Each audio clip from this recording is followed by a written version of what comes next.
Good morning, this is Jeff with Sewer Tech Northwest. We're at 7109 Southwest Arbor Lake Drive here in Wilsonville.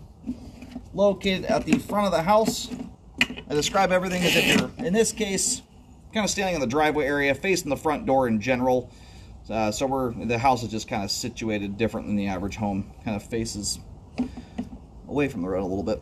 Anyway, to the right of the front door here in front of the big huge window, we have a 3-inch ABS cleanout. Should the cleanout ever become buried, it sits almost perfectly between the two foundation vents. To the right of the door, it's offset a little bit closer to the right vent by about a foot. Checking the overall condition and serviceability of the sanitary sewer line. Water is running. We are zeroed out. Off we go here. Transitioning to PVC pipe. Nice clean flow line. That looks really good. Very, very clean flow line. That's precisely how you want your pipe to look right there. And the main thing that keeps your line nice and clean, like, darn it, got roots in the line. Some roots here at 19 feet. Not doing much to affect functionality right now. That can very easily change. Roots are something I always recommend repairs on, whether they're tiny or big, because they can go from tiny to big. And sometimes they're tiny because the homeowner's cutting them back periodically to keep them at bay. Anyway, repairs are always what I recommend first and foremost. For some reason, repairs do not get done. I recommend cutting them, and periodically, you know, what you can do is cut them now. Again, this is if repairs don't happen for some reason. Repairs are what I recommend. If for some reason you have to go the route of root cutting, you want to cut them, and then re-scope the line about 9 months to a year later. That'll give you a decent baseline for how quickly they're regenerating and how frequently you should be doing some maintenance cutting to keep them at bay.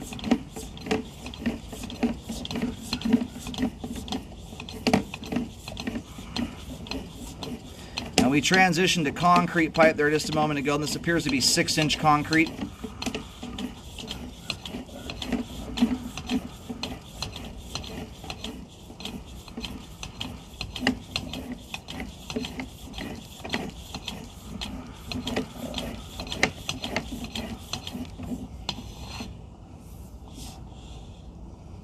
And that big mass of stringy stuff there, right, we're connecting onto the main right here. That's just a huge bunch of cobwebs right there. Those are not roots.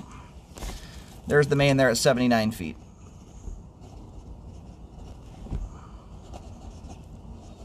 We're going to go locate that real quick here while the pipe drains off.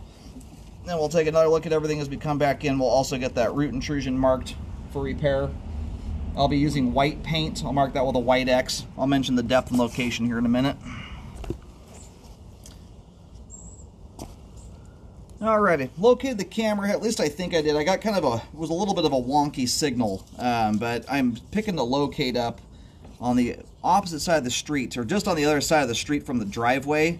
There's a parking space there. Picking the locate signal about where the curbing is, right in front of that little parking area. Signal was coming a little bit jumpy though, but that's about where I'd expected to find the camera, honestly. You got a little bit of gunk and debris built up in the line here. That's most of what you're seeing there in the flow line. Some of it's toilet paper, some of it's wipes. My camera's gone through and kind of busted that stuff up. So not terribly concerning as it relates to drain cleaning it out. That stuff will move on its way, especially now that the camera's gone through there and loosened things up.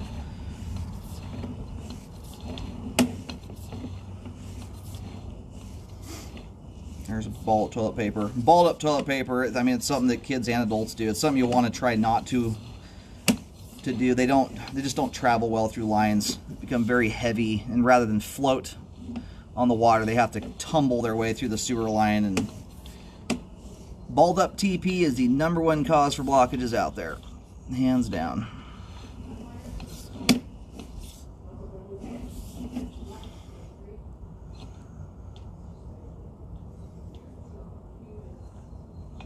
Another just clump of debris in the flow line right there, as far as I can tell there.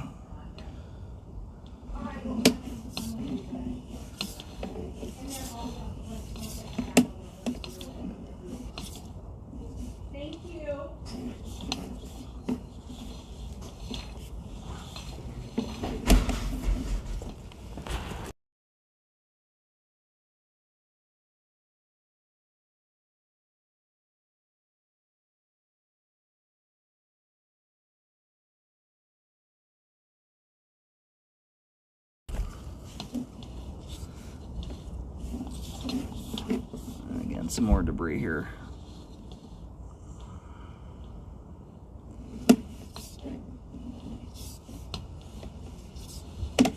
And one of the reasons you want to just try and avoid wadding stuff up there. That stuff will move on its way, and you're in big 6-inch concrete pipe there. So mostly just pointing out how it goes when you ball debris up. It just doesn't travel very well. It's a bigger deal you have a big household full of kids doing it versus 1 or 2 adults. Teeny tiny little belly here at the base of the drop. This is the most common spot in a sewer line to get a belly. Doesn't necessarily make it a good thing, but it's a very, very minor belly, and it's 40 feet away from the house. This is nothing that's concerning at all. It starts here about 39 feet. Extends all of, oh man, it's maybe 6 inches. I'm not even sure it was a foot.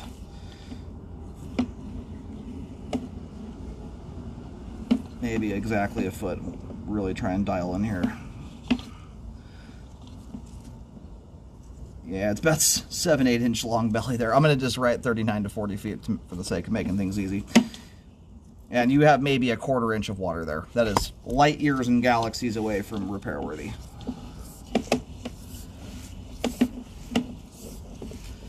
For reference, after doing almost 25,000 sewer scopes at this point in my career, I don't even consider repairs until there's at least 1 inch of standing water for a minimum of 5 feet.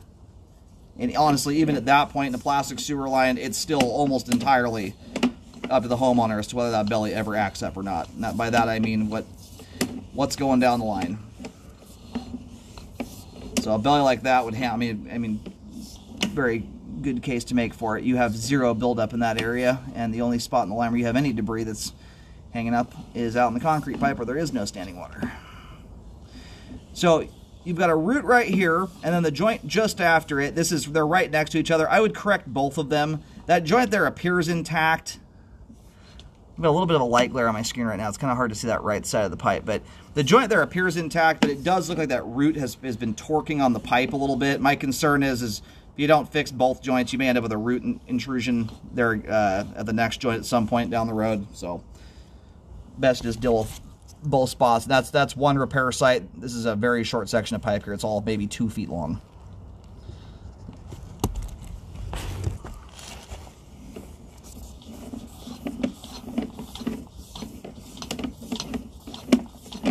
I'm just pushing back out for just a second just to get a locate for my diagram.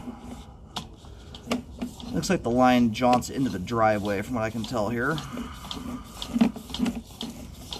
And anyway, that's marked just on you've got this big brick wall here in the yard.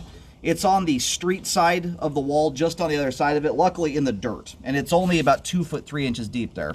So in the world of sewer repairs, that's a very easy repair to do. Thank goodness.